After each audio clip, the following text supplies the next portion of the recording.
road trip time. So I'm starting in Portland, and then I'm driving to Los Angeles, and then I'm going to go over here to Denver, and then back to San Francisco, I think. And then I'm going to go out to Jackson. I've never been to Jackson. I'd like to go to Jackson. And then down to Salt Lake City. I've never been there either, but hey, I hear it's a nice place. And then up to Helena, Montana. I mean, why not? Why not go to Montana on a road trip, right? Then I'm going over to Seattle. I've been to Seattle before. I think that'll do it. But I really don't have the time to drive that much. So I'll take the same trip in this puzzle. Hi everyone, welcome along on this puzzling road trip. This is what I'm doing. It's called American Travel. Let's take a look at it.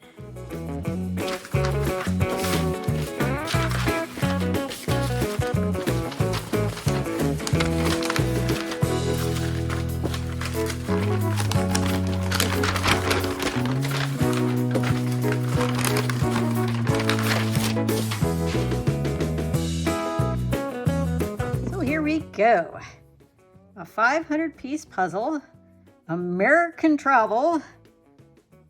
Experience the American Dream. American Travel. American Design Group. Wow. Gee. American Flat. All these places in the US. San Francisco, which I've been to. Denver, I have only been to the airport. Portland I've been to, Jackson I've never been to, Los Angeles I've been to many times, Salt Lake I've never been to, Helena I've never been to, Seattle I have been to. A great American puzzle. Made in China. Okay, well, we'll just overlook that, shall we? And let's have a look inside this box. Does it come with a poster? I think so. It was repackaged in its original bag, which is generally not a good idea. Anderson Design, oh, Anderson, I thought that said American Design Group. It said Anderson Design Group, Nashville, Tennessee. And yet they have their puzzle made in China. Interesting. Okay, yeah, there's a poster. So I got that. It's slightly bigger than the box, so that's good. I don't know that I'll need to look at it, except for maybe during the sorting. So yeah, I'm gonna sort out each one there. So here we go, a nice detailed sort.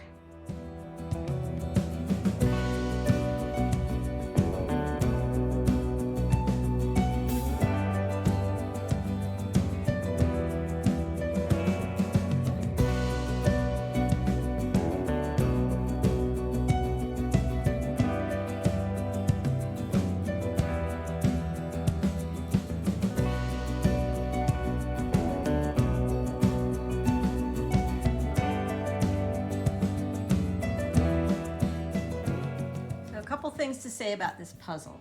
The piece quality, meh. Kind of like the dollar store puzzles. They're super shiny. I mean, I'm sure because of the light, all of this is just all glare, because it's very shiny. Putting it together shouldn't be hard. It should go really fast. However, it should also be noted that it holds together really well. These pieces here, you see that they're all the same shape right here. And they pretty much all fit together. So you can put them in any order you want, and then it's all gonna fit. So the exact order they go in I'm not going to know until I fill in the rest of that particular panel. And so I think the whole puzzle is going to be that way. So I can't really put things together just because they're similar. I have to really know exactly where they go in each one of these little panels. Again, it shouldn't be hard. This should go together fast. I sorted each panel, just a few of them that I wasn't 100% sure where they went. And these are the edge pieces. I think I'll just I'll go ahead and throw this one together. I've already started Portland, so maybe I'll start and do the rest of Portland. Probably put the edge pieces in last. And maybe I'll talk a little bit about each one of these cities as I'm doing it. Portland, Oregon, where kombucha is practically a blood type, and the city motto might as well be, "Keep Portland weird," but only in artisanal small batch quantities. It's a place where the rain isn't weather, it's a personality trait. People there will tell you it's just a light drizzle while you're building an ark. Every street corner has either a coffee shop, a food truck, or a guy with a typewriter offering custom poetry for $5. And you can't tell if the person next to you is a hipster or just homeless. Either way, they're probably wearing flannel and talking about community gardens. Portland traffic is a paradox.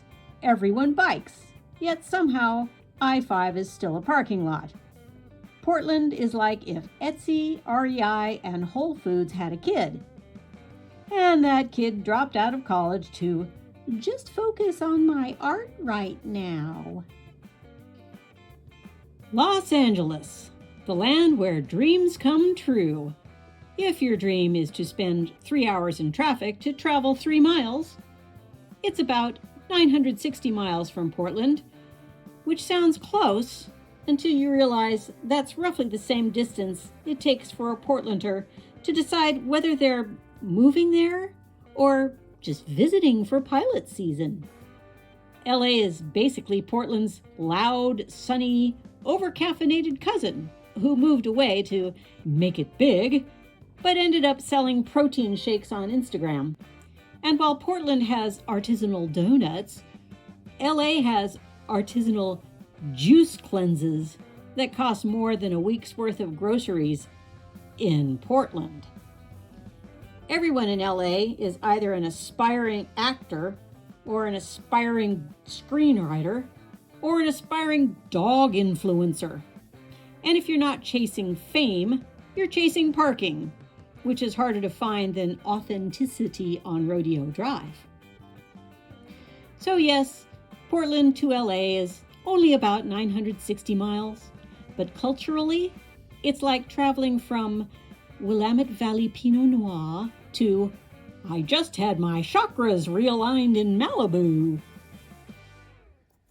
Well, I have a hard time believing I missed all these pieces in the sort and put them someplace else. I really have a hard time believing that. So I'm very concerned that those pieces might be missing pieces. Oh well, I guess I'll find out once I get this thing done. All right. Now I can't figure out what's wrong here. What is wrong here? There's no doubt about that. And then there's no doubt about this. But those obviously don't go together.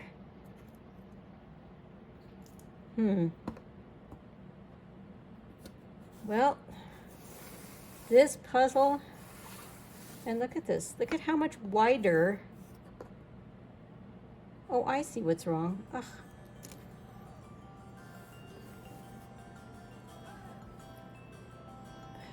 This is what I mean. Okay. How's that for a tricksy puzzle? Denver, where the air is thin, the craft beer is thick, and every single person insists they're really outdoorsy, even though most of their hiking photos were taken from a brewhouse patio with the mountains in the background. It's about 1,020 miles from Los Angeles, which sounds like a long drive, until you realize most Coloradans will bike that far for charity if it means they can wear spandex in public.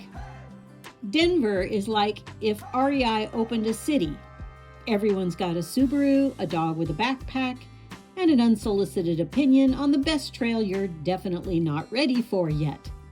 And while LA has smog, Denver has mountain air, which is just wildfire smoke with better branding.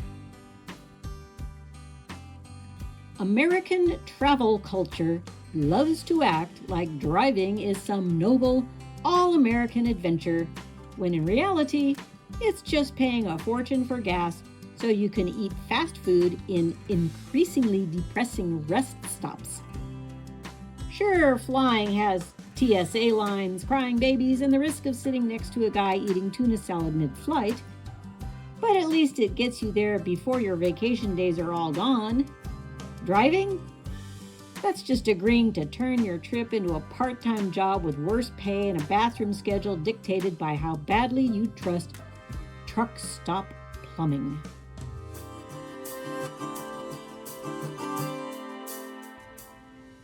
San Francisco, where a studio apartment costs more than a mansion in Denver, and it still comes with a historic bathroom that hasn't been updated since the gold rush. It's about 1,250 miles from Denver, which is ironic because that's roughly the same distance locals will walk to avoid stepping on the same sidewalk square as someone holding a Chipotle bag.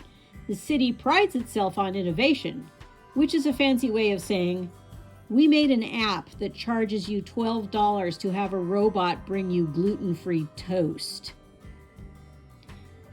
And while Denver has altitude, San Francisco has attitude, mostly from the seagulls, who will straight up mug you for a sourdough bread bowl and not even make eye contact.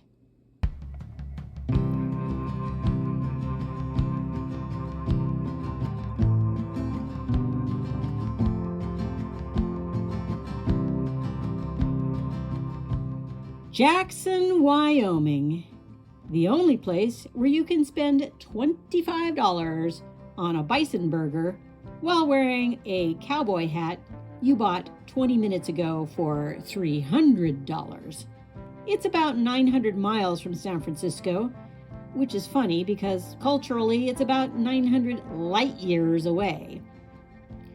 Tourists show up thinking they're living the rugged frontier life, but the only wild thing they see is the hotel minibar prices.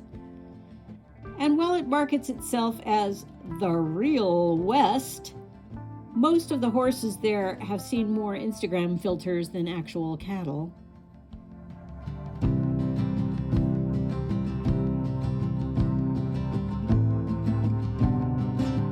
Salt Lake City. It's the kind of place where the most rebellious thing you can do is wear a tank top inside a house of worship. And even then, they might offer you a scarf.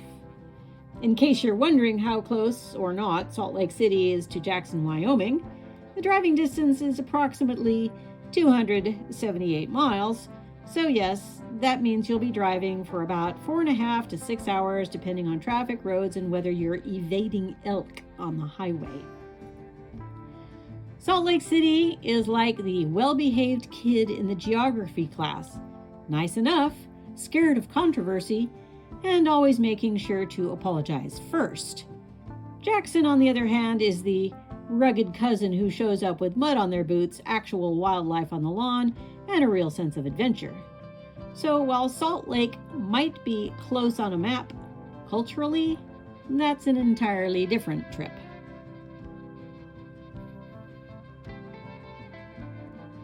Helena, Montana.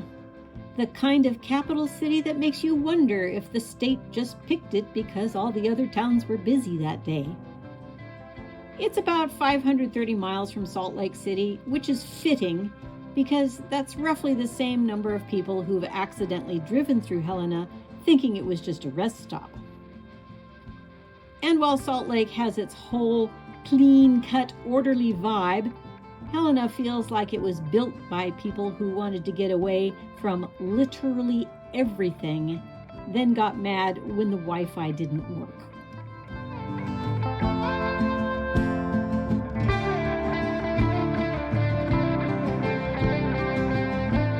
Seattle, the city where coffee is a religion.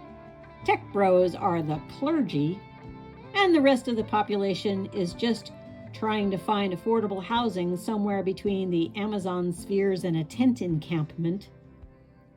It's about 540 miles from Helena, Montana, which means you could leave Helena at sunrise and be stuck in Seattle traffic before sunset, and still not make it across the bridge. And while Helena has moose, Seattle has tech companies. Both can be dangerous if startled, but only one will try to sell you a subscription service for breathing. So I have some final thoughts on this puzzle. The quality of the pieces, not great. They're thin, and I think they could be easily damaged. I do not like that in the areas where the picture is not obvious, it's so easy to get the wrong one in just because the piece shapes, can all fit together. The dimensions of the knobs and the slots for the knobs to fit in are the same in each and every piece. There's no variations in there. If I can get that to focus, there you go. No variations in there. It's the same in every piece. Just a hair of variation to keep some of them from fitting where they don't belong. Okay, that being said, love the image. I just think this is fun, a neat image. I like the idea. I like thinking about travel when I look at it. And it was super easy and went together so fast. It's a 50-50, this one.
A fun road trip. Now, I probably could use some better sunglasses with all the glare I got off of it, but I enjoyed it. It was fun, it was quick, and all the pieces were there. Another unverified puzzle to add to the list. I'm on a good streak. Anyway, I hope you enjoyed that puzzle, and I hope you enjoyed this video. If you did, please give it a thumbs up. And please subscribe. It would really help me out a lot. Until the next video, I hope you enjoy your travels wherever you go, even if it's just to the mailbox and back.